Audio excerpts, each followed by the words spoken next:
기럇 여아림 사람들이 와서 여호와의 궤를 옮겨 산에 사는 아비나답의 집에 들여놓고 그의 아들 엘르아사를 거룩하게 구별하여 여호와의 궤를 지키게 하였더니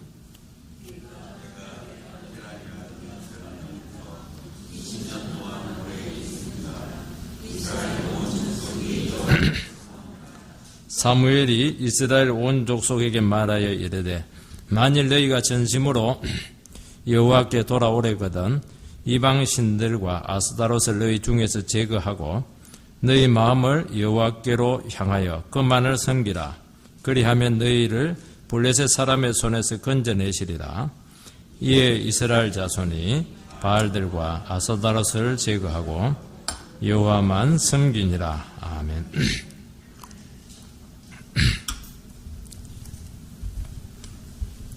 오늘 마지막 2016년도 딱 50분을 남겨두고 있습니다. 참 2016년도가 어떻게 지나갔는지 정말 개인적으로는 정신이 없었습니다. 오늘 여기까지 온 거 보니까 오늘이 2016년도 12월 31일이구나 하는 것을 설교 준비하면서 이제 알게 되었습니다. 좀 까마득했었는데 참 2016년도는 참 우리나라 국가적으로도 그렇고 교회적으로도 그렇고 또 우리 개인적으로도 참 특별한 한 해였고 좋은 것도 있었지만은 참 국가적으로는 어려운 지금 그 터널을 지금 통과해야 되는 참 그런 난국에 있습니다.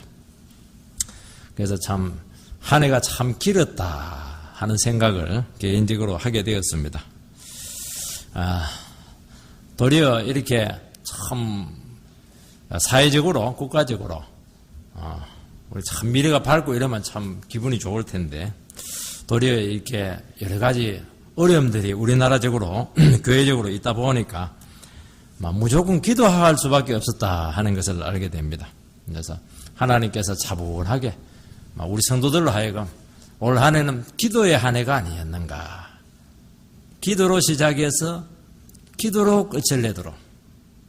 저 개인적으로도 아마 제 인생에 있어서 목회 인생도 그렇고 제일 눈물로 기도 많이 했던 한 해가 아마 2016년도로 그렇게 생각이 됩니다. 그런데만 놀라운 사실은 기도한 것마다 다 응답이 되었습니다. 참 놀라워요. 100%가 아니고 제가 보니까 한 200%, 300% 된 것으로 생각이 됩니다. 놀라웠습니다. 너무너무 힘들고 불가능한 일들도 많았지만은 하나님은 여전히 살아계셨습니다.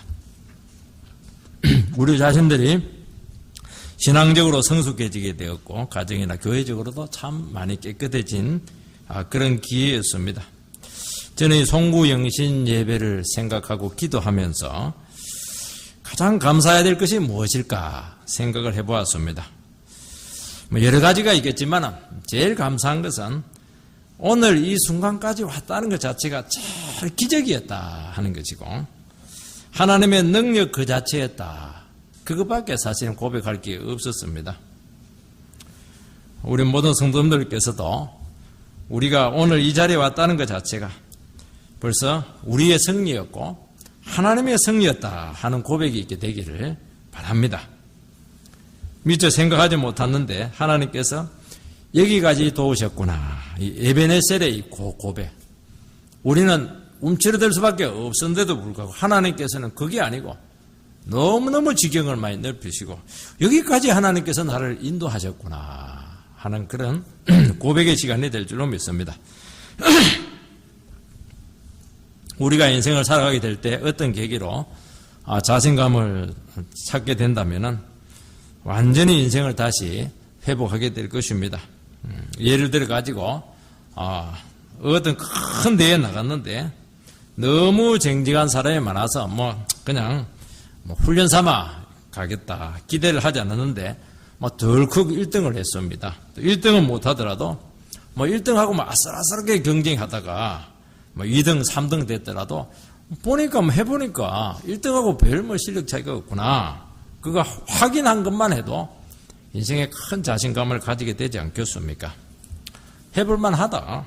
소문만큼 대단하지도 않네. 내 그동안 착각하고 있었구나. 얼마든지 할 수 있겠구나. 이 확신을 가지게 될 때 그때부터 인생이 달라지게 됩니다. 평소에 우리가 신앙생활을 하면서 은혜 받는 것이 참 중요합니다. 우리는 하나님의 사랑과 기도 응답 이걸 생각하지만은 잘 믿지 못하면서 이렇게 살아갈 때가 참 많습니다. 뭐 예배는 늘 드리는 것이고 기도는 성도가 늘 해야 되는 것이지만은 이게 뭐 나에게 뭐 큰 무슨 의미가 있겠나 그렇게 생각하시는 분들이 의외로 많습니다.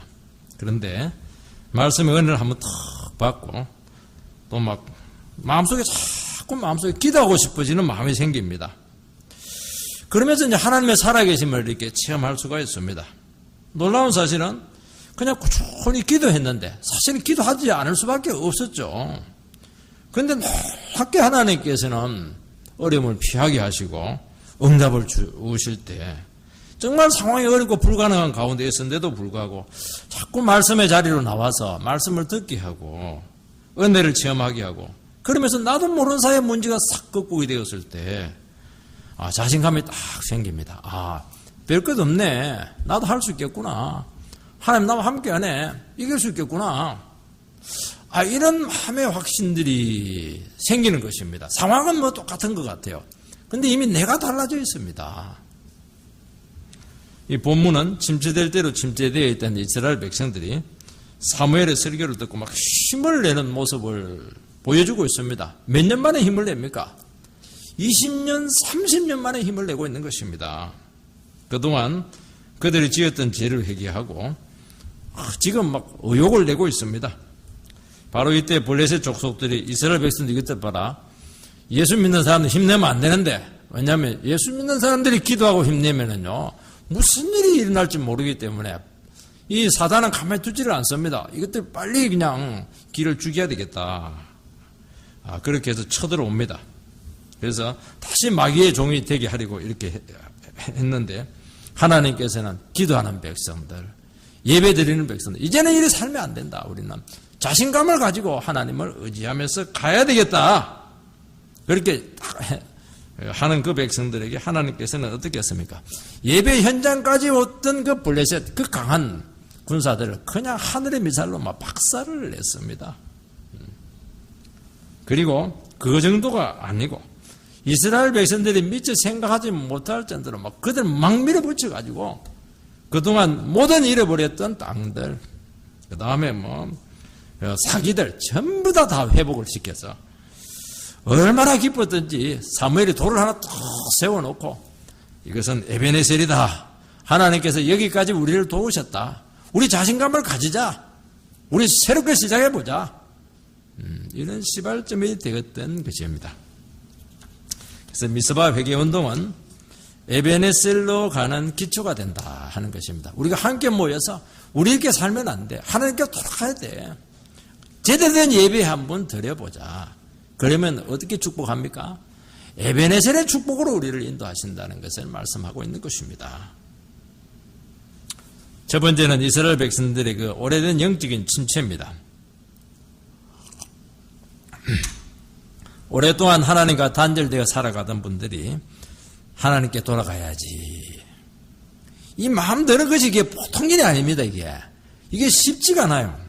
평생 예수 안 믿던 남편이 여보, 오늘 교회 가고 싶은 마음이 생기는데 이게 보통 일입니까, 이거? 이 세상이 개벽할 일입니다, 이것은.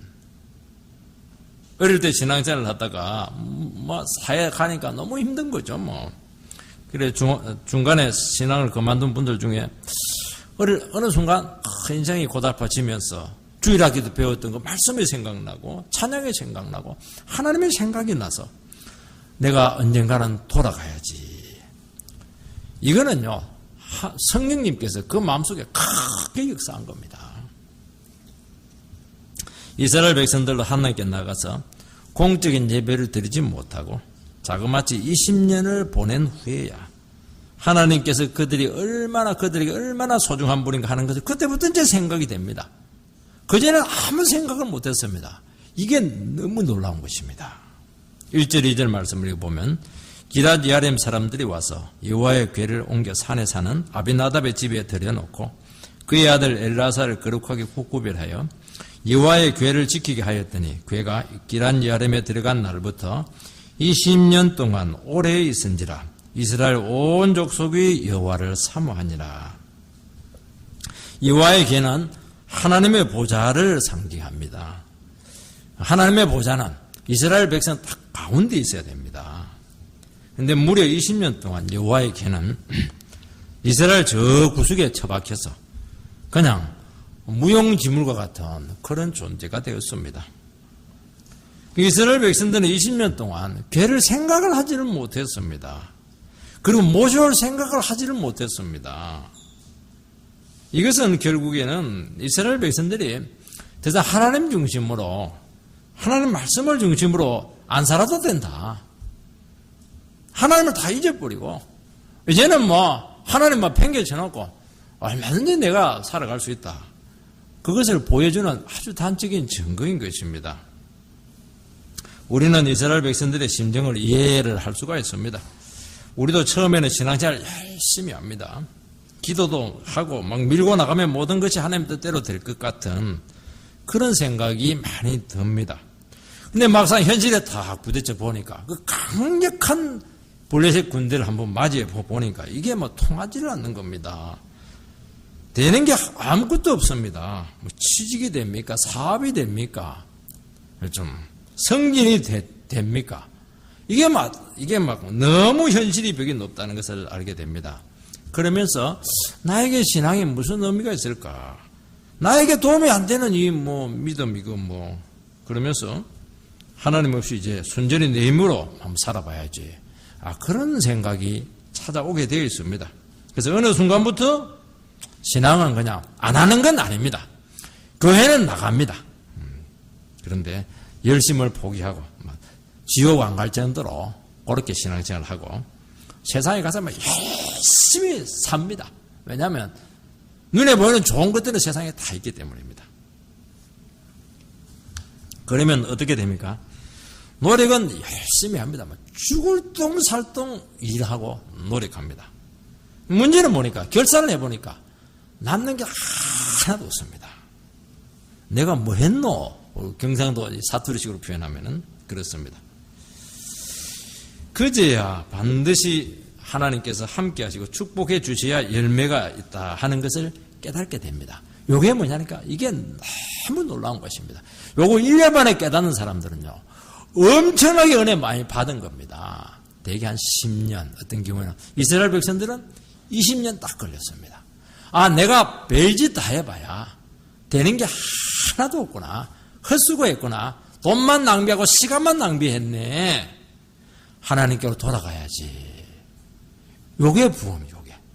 요걸 깨닫는 것이 모든 축복의 출발인 것입니다. 하나님의 궤가 있으면 이스라엘 백성들은 어떤 적도 이길 수 있다고 믿었습니다. 그래서 블레셋이 쳐들어왔을 때 궤를 가지고 막 꽹과를 치면서 막 축제를 하면서 갔는데 궤가 있다고 해서 이깁니까? 믿음이 하나도 없는데 말입니다. 그래서 비참하게 패하게 되고 하나님의 법궤까지 빼앗깁니다. 그때 이스라엘 백성들은 하나님께 대해서 대실망합니다. 어떻게 하나님께서 블레셋에게 피하게 할 수가 있느냐? 법궤가 어떻게 빼앗길 수가 있느냐? 하나님은 아무 의미가 없구나. 그래서 그래서 이제 8개월 만에 블레셋 지역을 돌다가 다시 이스라엘로 돌아오게 되었는데 이스라엘 백성들이 관심이 없어요. 그 기럇 여아림이라고 하는 그 이상한 집에다 처박아 놔버렸습니다. 여러분 신앙생활 할 때 주님 없이 열심히 한 것이 열매가 없다는 것을 깨닫는 것이 이게 부흥입니다. 이게 다른 게 부흥 아닙니다. 사람들이 막 몰려오는 게 부흥이라고 하는데 아니에요. 내가 하나님을 떠나가지고 아무것도 못한다. 요걸 마음 진실하게 인정을 해야 됩니다. 교회도 마찬가지예요. 교회도 이걸 모릅니다. 이 원리는 모릅니다. 우리가 열심히 하고 하면 아니에요. 하나님께 우리가 돌아가야 된다. 하나님께서 다 하신다. 이 진정성 있는 고백이 오게 될 때 그때 하나님께서는 그 교회를 축복하고 그 개인을 축복합니다. 저도 이 처음 목회사역을 시작할 때요. 저도 한 열정합니다. 뭔가 되는 것 같다고 사람들이 모이는 것 같더니만은 시간이 지나니까 남는 게 하나도 없었습니다. 겉은 분질분질한 것 같은데 실속이 하나도 없었습니다. 어느 순간 주님 앞에 다 내려놓고 얼마나 힘이 드는지 몰랐습니다. 내려놓고 주님께 목회를 맡겼습니다. 그러니까 주님께서 목회를 하기 시작했습니다. 주님이 영혼을 모으시게 했고 또 한두 사람씩 말씀의 은혜를 받고 변화되는 사람들이 생겼습니다. 왕창 그런 일 없습니다. 왜냐하면 제가 능력이 별로 없기 때문입니다. 저는 주어진 처지에서 열심히 말씀을 길러내고 설교하고 먼저 내 자신이 하나님 앞에 무릎 꿇고 은혜 받고 눈물로 기도했습니다. 그때부터 작은 열매가 맺히기 시작했고 그전에는요 막 퍼부었는데 밑바지덕에 물볶입니다. 쌓이는 게 없어요. 근데 이제는 뭐 그렇게까지는 하진 않았는데 하나님 뜻대로 하려고 이렇게 했는데 보니까 뭔가 이게 고이는 겁니다. 밑에 막 짜게 이래가지고 뭔가 이렇게 고이기 시작해요. 많이 붓고 없어지는 것보다는 조금씩 고이는 게 이게 나은 겁니다. 이게 시작이에요. 이게 뭐가 가슴 속에 이게 고여야 됩니다. 가정에도 뭐가 고여야 됩니다. 아무리 돈 많이 벌어도 무슨 소용이 있어요. 다 나가버리는데 조금 벌어도요 뭐가 이렇게 고이는 게 있습니다. 그겁니다. 그게 하나님께서 그걸 너희들에게 가르쳐 주겠다. 오늘 저녁에 오신 분 이 비밀을 꼭 알아야 됩니다. 우리 성도들 중에서도 참 열정을 다해서 한 해를 살았을 것입니다. 그렇지만 그것만으로 아닙니다. 열매가 없다는 것을 깨닫게 되었다면 아마 2016년도는 여러분 인생에서 최고의 해가 될 걸로 믿습니다. 말씀 중심, 예배 중심이 되지 않을 때 거기서 무슨 평안이 있으며 거기서 무슨 진정한 만족이 있으며 거기서 무슨 가치 있고 열매 있는 것이 뭐가 있겠습니까? 이걸 경험을 하셔야 됩니다. 이때 무슨 생각이 찾아오냐면은 이제는 내 힘으로 하지 말고 그만하고 하나님께로 돌아가야지. 마음속에 사모하는 마음, 주님께로 돌아가고 싶은 이 간절한 마음이 생기는 것입니다. 딱 내려놓고 주님 내 인생 바칠 테니까 주님께서 알아서 하십시오. 요게 시작입니다. 요게 신앙의 시작입니다. 이스라엘 백성들이 간절히 하나님을 찾지 않은 것은 오해 때문입니다. 이스라엘 백성들은 법궤가 블레셋에서 막 돌아왔을 때 신기했어요. 법궤가 8개월 만에 알아서 그냥 블레셋에서 망가지지 않고 딱 온 겁니다. 너무 신기해가지고 막 안에 뒤다보다가 몰살을 당했습니다. 이스라엘 백성들은 이 법궤가 하나님이 얼마나 거룩하신 분인가 아직도 이게 정신을 차리지 못했던 것입니다. 그래서 하나님은 너무 무서워. 하나님은 조금만 잘못해도 막 가차없이 징계를 하셔. 사랑이라고만 눈꼽만큼도 없어. 법궤는 멀리할수록 좋아. 교회와 친정은 멀을수록 좋아. 뭐 그렇게 했던 것입니다. 그래서 기란 야림 사람들, 그 변방에 있는 사람들이지 않습니까? 그들에게 딱 맡겨놓고 이제부터는 하나님 없이 막 자기 마음대로 살았습니다. 근데 가만히 보니까 기아린 복은 열심히 산 그들에게 나타나지 않고 그 변방에 있었던 법궤를 모시고 있었던 기란 야린 사람들에게 복은 다 나타납니다. 전염병도 안 생기고요. 심판은 그냥 축복들이 막 나타나는 것입니다. 그때 이스라엘 백성들이 생각이 달라지게 되었어요. 하나님이 우리 생각하는 거하고 다르네. 그 생각을 한 것입니다. 그때 두 가지 생각이 들게 되었습니다. 하나는 하나님의 백성들은 하나님의 도움 없이는 아무리 용을 써도 안 된다 하는 것이고, 또 하나는 하나님은 무조건 무서운 분이 아니고 우리가 바로 섬기기만 하면은 분명히 복을 주시는 분이다 하는 것을 깨닫게 되었습니다. 그래서 이스라엘 백성들이 20년 만에 다시 하나님을 사모하기 시작했습니다. 마음으로 막 짝사랑해서, 이 사모한다는 짝사랑한 겁니다. 왜냐하면 겁이 나가지고 가지는 못하고 그동안 20년 동안 하나님께 해도 너무너무 했기 때문에 내가 무슨 낯짝으로 하나님께 돌아가냐 그렇게 하면서 마음으로만 막 가고 싶은데 용기가 생기지 않는 것입니다. 용기가. 그래서 예배가 필요하고 말씀이 필요한 것입니다. 두려우신 하나님을 멀리하고 자기 나름대로 살다가 이제 하나님이 얼마나 우리에게 필요한 분인가 하는 것을 비로소 깨닫기 시작했습니다. 하나님께서는 자기 백성들이 하나님께 마음을 닫고 멀리하는 삶을 살게 될 때 조용히 침묵합니다. 우리 같아서는 막 찾아가가지고 이것들 그냥 징계 내리고 그냥 막 목을 조르고 이렇게 하면 좋을 텐데 아니에요. 가만히 있습니다. 그런데 멀리 계시는 것 같은데 안 보는 것 같은데 또 멀리 계시지는 않습니다. 언제라도 돌아올 수 있도록 문은 딱 열어놓고 있습니다. 문을 열어놓고 있는데 언제 옵니까? 이스라엘 백성은 딱 20년 만에 왔습니다. 하나님 문 열어놓고 오셔야 기다리십니다. 우리 한 2년 기다려 안 되면 이것들은 끝난 민족. 다른 나라로 가야 되겠다. 그렇게 할 텐데 그렇게 하지 않습니다. 예배 중심의 삶을 살지 않을 때 얼마나 공고했냐 너희들. 그렇게 노력했지만 남는 게 뭐냐. 무의미한 그 삶 한번 내놔봐라. 지금 그런 깨달을 수 있는 기회로 주셨습니다. 그 시간을 충분히 줍니다. 여러분 하나님의 사랑 중에요 참 놀라운 사랑이 너희들 마음껏 해봐라. 그것까지도 하나님께서는 허락합니다. 이게 하나님의 큰 은총입니다. 마치 둘째 아들에게 너 상속 받아가지고 마음껏 살아봐라. 돼지 지엄 열매 먹고 그때까지 한번 해봐라. 그것도 하나님께서 허락합니다. 그것도 하나님 손 안에 있는 것이죠. 참 얼마나 감사한지 모릅니다. 그러면서 아버지는 동구 밖에 나가지고 우리 둘째 아들 언제 오나 그냥 기도하면서 아버지라고 마음이 편하겠어요? 그냥 기도하는 것이죠 뭐. 그래서 자발적으로 하나님을 찾도록 하셔서 그들의 삶에 찾아오십니다.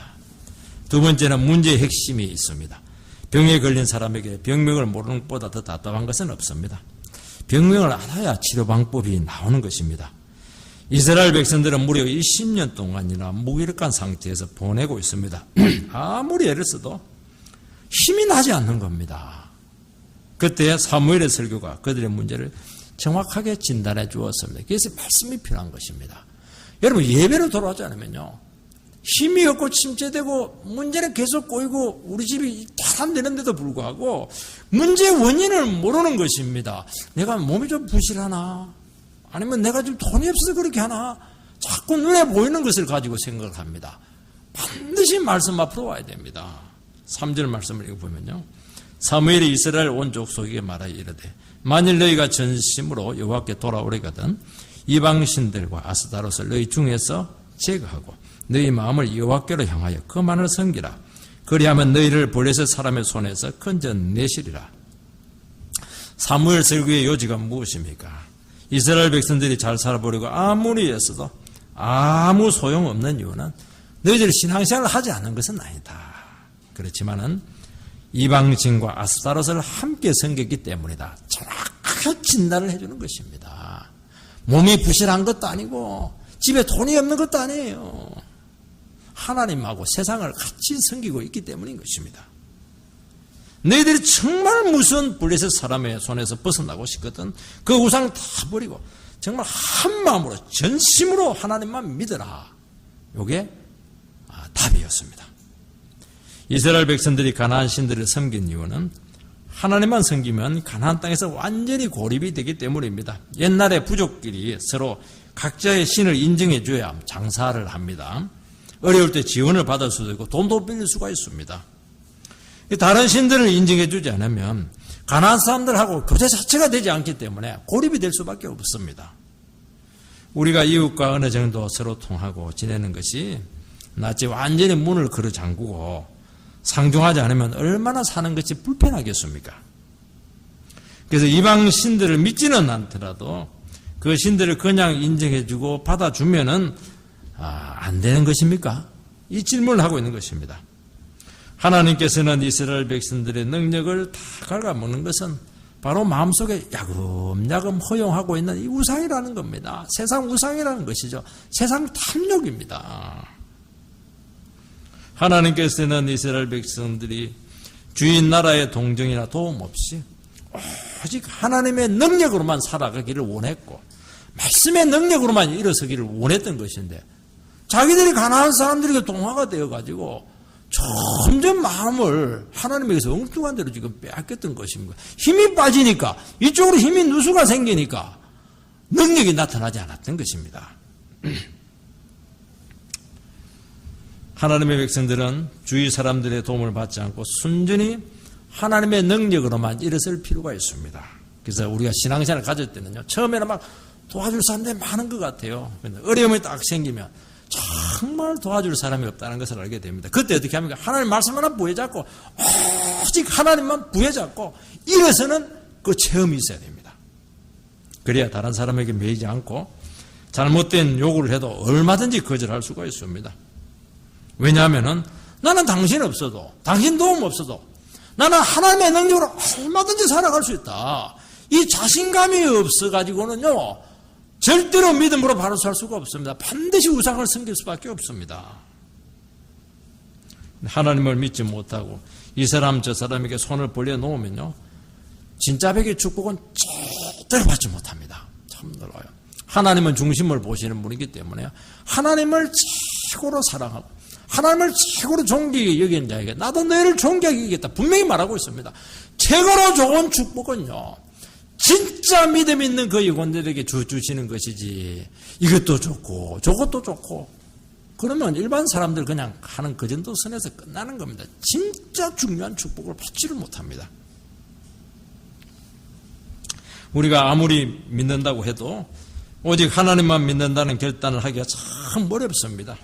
그러나 우리가 하나님의 말씀을 듣고 예배 가운데 은혜를 받으면 이상하게 마음속에 결단하고 싶은 것이죠. 그리고 마음에 하나님께 돌아가고 싶은 마음인데도 불구하고 용기가 없기 때문에 못 돌아갑니다. 그 예배 자리에 나와서 말씀을 들으면 이상하게 결단이 돼요. 맞아, 헛살았구나. 나 이 시간부터는 내가 하나님만 섬길 거야. 그리고 자기를 탁 내려놓고 정말 주님 한 분만 딱 붙듭니다. 바로 이것이 말씀으로 돌아오는 것입니다. 부흥인 것입니다.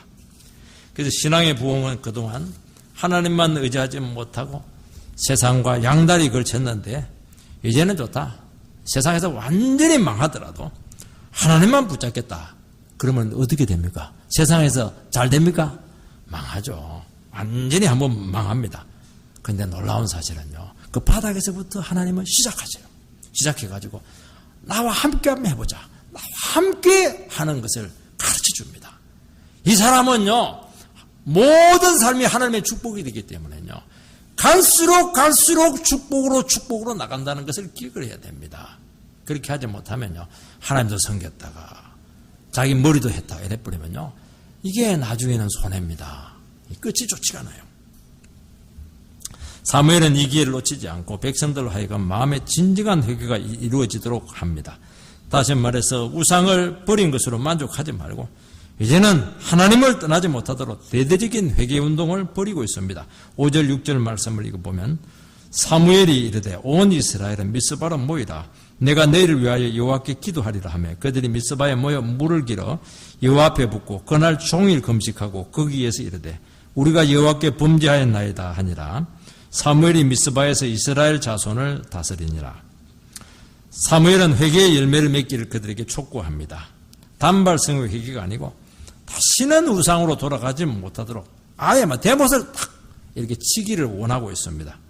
이게 잘 돼야 됩니다. 이게. 그래서 미스바의 대성회를 벌이게 되는데 제일 신경을 쓴 게 뭐냐? 회개하라는 거예요. 회개해라.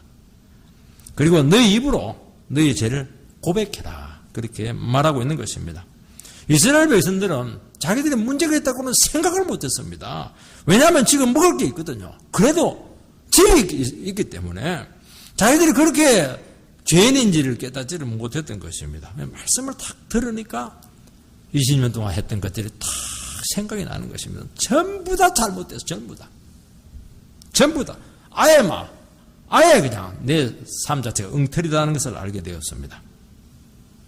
여러분, 회개라고 하는 것은 잘못했습니다. 고백하고 다시 옛날로 돌아가는 것이 아닙니다. 반성하고 마음을 뉘우치고 참 미안하게 되었습니다. 그건 회개가 아닙니다. 회개는요, 생각을 먼저 완전히 바꿔야 됩니다. 내 생각이 틀릴 수 있다는 것을 깨달아야 되고 나중에 가서 완전히 틀렸다는 것을 알아야 됩니다. 부분적으로 맞을 수가 있습니다. 그런데 전체 삶을 봤을 때, 하나님을 봤을 때 총체적으로 틀렸다. 이렇게 사는 것은 완전히 엉터리다. 믿음 생활을 했지만 이게 잘못된 것이다. 이 부분에서 막혔다 하는 것을 깨달아야 됩니다. 그리고 하나님의 시각으로 그 문제를 볼 수 있어야 됩니다. 그러면요, 마음이 그렇게 아프고 그냥 마음이 막 쓰리고 괴로워요. 자꾸 눈물이 납니다. 눈물이 나. 내가 미련해서 눈물이 나고요. 하나님 앞에 마음 아프게 한 거 너무너무 미안해서 눈물이 나고요. 기도하면 막 눈물, 콧물밖에 없습니다. 말이 안 나옵니다.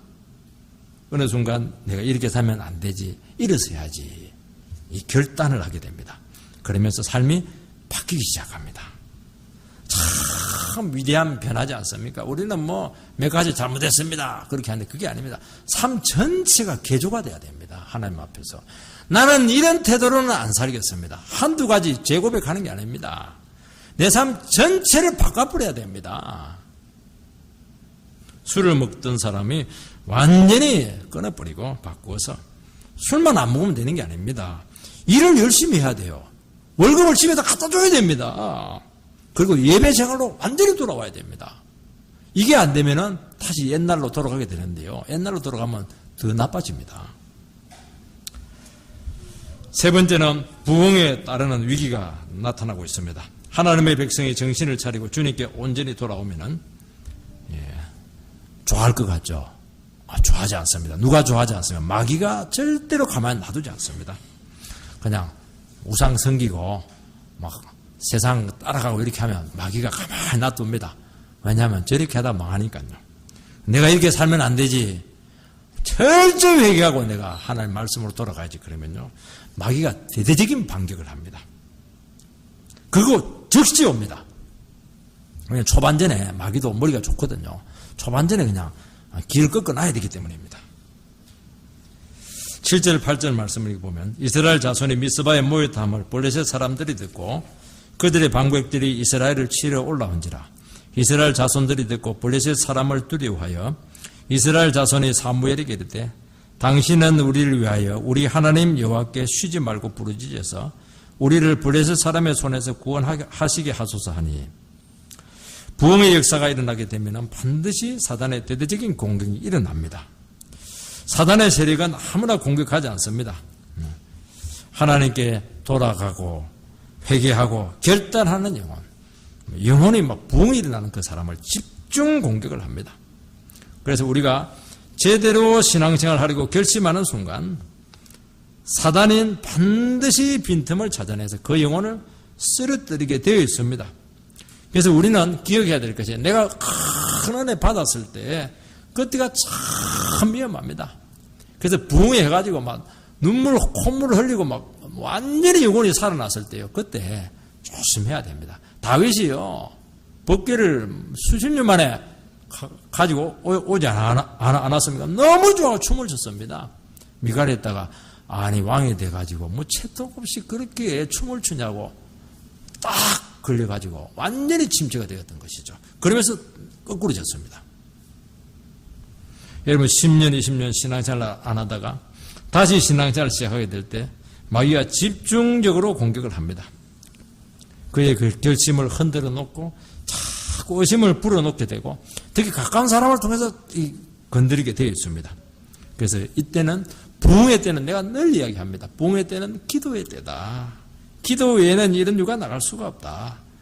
결사적으로 주님 앞에 매달리고 부르짖고 기도할 수밖에 없습니다. 여러분 상황의 어려움만 보면요, 겁을 잔뜩 집어먹게 되어 있고 쓰러지게 되어 있습니다. 그래서 말씀 듣고 기도하고 또 부르짖으면서 기도하고 눈물로 기도하고 시간 나면 기도하고, 그게 시간 낭비가 아닙니다. 그거 외에는 우리를 지킬 수가 없는 것입니다. 어떻게 마귀가 치고 들어올지 상상을 할 수가 없습니다. 기가 막히게 치고 들어. 어떤 게 기도하는 그 자리인데도 좀 의심을 불러일으켜가지고 넘어뜨리고 합니다. 이스라엘 백성은 예배하고 있는데 블레셋이 그 예배 현장으로 와가지고 급습을 하는 것이죠. 세상에 그런 정책이 어디에 있습니까? 전쟁이 아닌데 말입니다. 그리고 기도하지 않으면요, 자꾸 인간적인 생각이 찾아옵니다. 우리가 말씀을 듣고 은혜 받을 수 있습니다. 일시적으로 술을 끊기도 하고 다른 사람에게 친절할 수도 있습니다. 그러나 진정 주님을 주인으로 모시지 않으면 상태가 훨씬 더 나빠진다는 것을 말씀하고 있습니다. 그래서 뭐라고 말씀하고 있습니까? 너희들 더듬하게 신앙생활 같으면 그대로 있어라. 정말 주님께 돌아오려고 하면 전심으로 오직 하나님만 향해라. 땀만 먹으면 절대로 안 된다. 전심으로 한 마음으로 주님께 나오라는 것입니다. 여러분, 마음이 나누지면 안 됩니다. 자꾸 사람 말 듣고 흔들리고 세상에 가서 이 말 하니까 내가 부동산 투자했는데 이번에 주식 투자했는데 대박을 터뜨려서 마음이 흔들리는 거예요. 그러면 안 됩니다. 그거는 당신의 축복이에요. 나의 축복은 따로 있어. 하나님은 나의 인생을 인도하는 거야. 딱 그렇게 나와버려야 흔들리지 않는 것이지요. 예배드리는 날 가서는 직장 가지고 흔들려버리고 말이죠. 친구 만나면 더 흔들려버리고 집에 와가지고는 마귀 지옥 자식인지 모를 정도로 그렇게 돼버려서는 안 되는 겁니다. 마귀가 나눠진 틈을 반드시 찾아옵니다. 그리고 그동안 참았던 죄까지 다 짓게 되어 있습니다. 어떤 분들은 술을 끊습니다. 다시는 술을 먹지 말아야지. 근데 어느 순간 마귀가 침투해가지고 그동안 참았던 술까지 말술로 다 먹어버립니다. 그러면서 어떻게 됩니까? 나는 안 되는 거야. 나는 대책이 없어. 그러면서 또 다시 침체가 되고 냉소적인 신앙에 빠질 수밖에 없습니다. 그래서 이길 수 있는 방법은 주님을 의지해야 되고 죽으라고 기도하고 죽으라고 예배 드려야 됩니다. 우리는 마귀는 못 이기지만은요, 주님은 이기게 합니다. 이스라엘 백성들은 사무엘에게 쉬지 말고 하나님께 부르짖으라고 말씀하고 있습니다. 쉬지 말고라고 하는 것은 휴식도 없고 밥도 안 먹고 그렇게 기도하라는 것이 아닙니다. 낙심하지 말고 꾸준히 기도하라는 것입니다. 왜냐하니까 기도하면 자꾸 낙심이 와요. 안 될 것 같거든요. 그래도 해야 됩니다. 같이 하는 게 좋아요. 이거 뭐냐니까 이스라엘 백성들 같이 모여서 자꾸 기도해야 됩니다. 새벽 기도도 하고 예배 자리로 나와야 됩니다. 이때 무엇이라고 기도하게 하라고 말씀하고 있습니까? 절대로 마귀가 이기지 못하게 해달라고 기도해야 됩니다. 사무엘은 젖 먹는 어린 양을 하나님께 온전한 번제로 바치고 있습니다. 젖 먹는 어린 양은요, 제일 약합니다. 이것은 무엇입니까? 이렇게 기도하면 잘 약할수록요, 부모님께 더 매달립니다. 우리가 완전히 무방비 상태로 되었을 때 어떻게 합니까? 정말 주님밖에 없는 것이죠. 이 상태로 기도를 해야 됩니다. 기도하는데 나는 이것도 있고 저것도 있고 하나님 모습도 다 됩니다. 그것은 기도가 아닙니다. 기도하려면 정말 젖 먹는 어린 양, 정말 부모가 없으면 하루도 살아갈 수밖에 없는 그런 심정으로 하나님께 매달려야 되는, 그게 뭐냐니까 그게 부흥의 시발점이라고 말씀하고 있는 것입니다.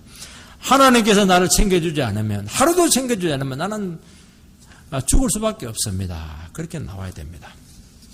마지막으로는 하나님께서 그들을 이기게 하시고 전쟁을 대신 치루어 주었다는 것입니다.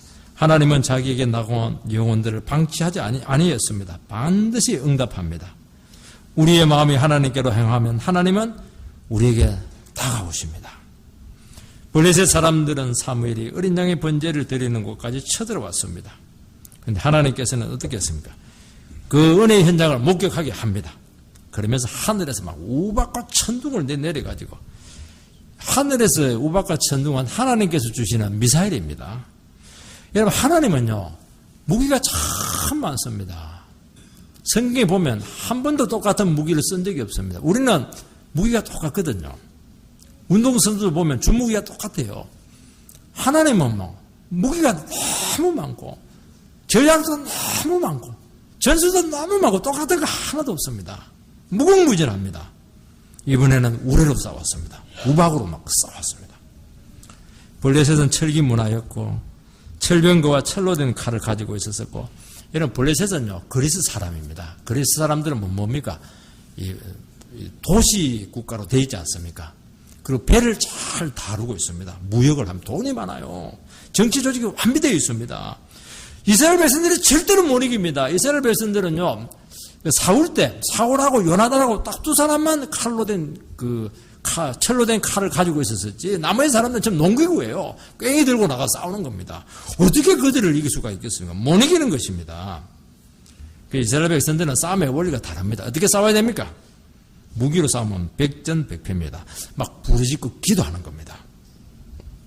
그러면 하나님이 미사일이 날아와서 그들을 치십니다.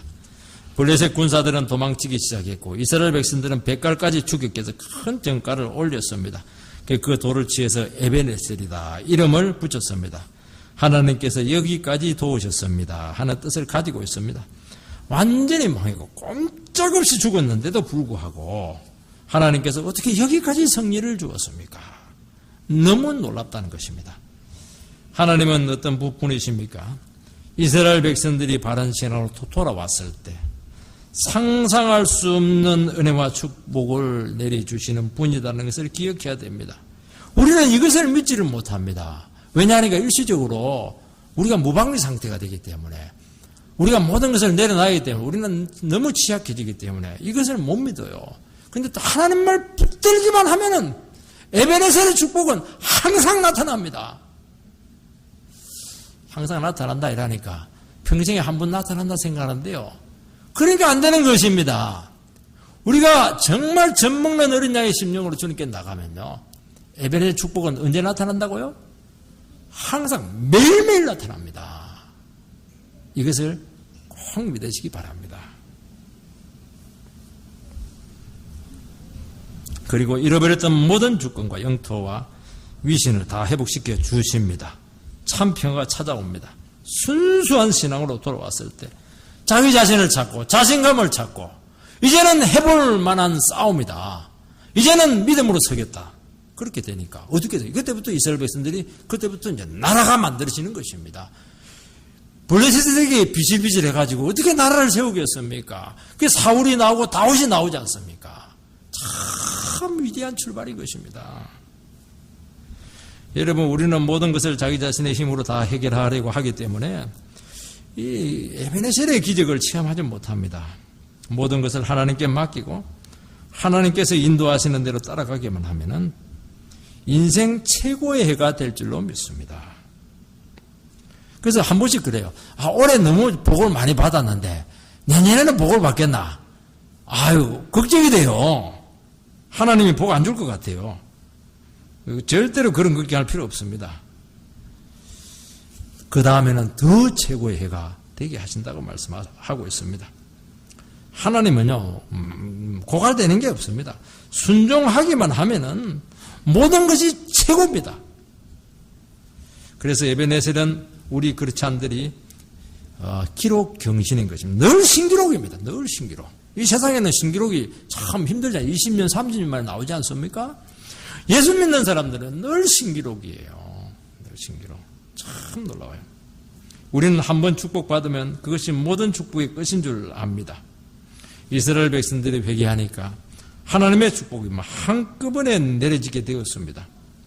그래서 블레셋 사람들이 다시는 이스라엘을 침략하지 못했을 뿐만 아니라 빼앗겼던 모든 성을 도로 잡고 아모리 사람들이 감히 그들을 건드리지 못한 진정한 평화가 찾아왔던 것입니다. 여러분, 우리 안에 하나님께로 돌아가는 마음이 생기는 것이 너무 귀한 은혜의 첫걸음입니다. 하나님은 어떤 상태에 있든지 우리 자신의 죄악과 불신앙을 깨닫고 은혜의 자리로 오려가는 그 마음을 귀하게 보신다는 것입니다. 나 이제 이렇게 안 살고요. 이제 주님께 붙들리겠습니다. 그런 자에게 하나님의 말씀을 주어서 하나님과 우리 사이를 막고 있던 우상들을 철저히 버리게 합니다. 이때 반드시 사탄이 그 영혼을 공격하게 되게 되어 있는데 오직 기도하는 수밖에 없습니다. 하나님께서는 친히 그 기도에 응답하시고 우리를 위해서 싸우십니다. 모든 것을 하나님께서 회복시키신다는 것을 믿으시기 바랍니다. 2010년도 어떻게 살았던지 간에 주님께서 여기까지 오게 했던 것은 기적의 연속이었습니다. 에베네셀의 축복이 된 줄로 믿습니다. 2016년도가 에베네셀의 축복이 아니었다고 한다면 여러분, 이 자리가 한번 결단의 자리가 돼야 될 것입니다. 그렇게 되면 2017년도가 바로 내일부터 역사가 나타날 것이고 이 자리부터 바로 역사가 나타나게 된다고 말씀하고 있습니다. 그런 은혜 가운데 서시는 귀한 권속들 되시기를 주의 이름으로 축원드립니다. 기도하겠습니다. 하나님 아버지, 저희들로 하여금 송구 영신 예배 가운데 함께하도록 인도해 주시니 감사드립니다. 이스라엘 백성들이 20년 동안 하나님을 등한시하고 방치한 상태에서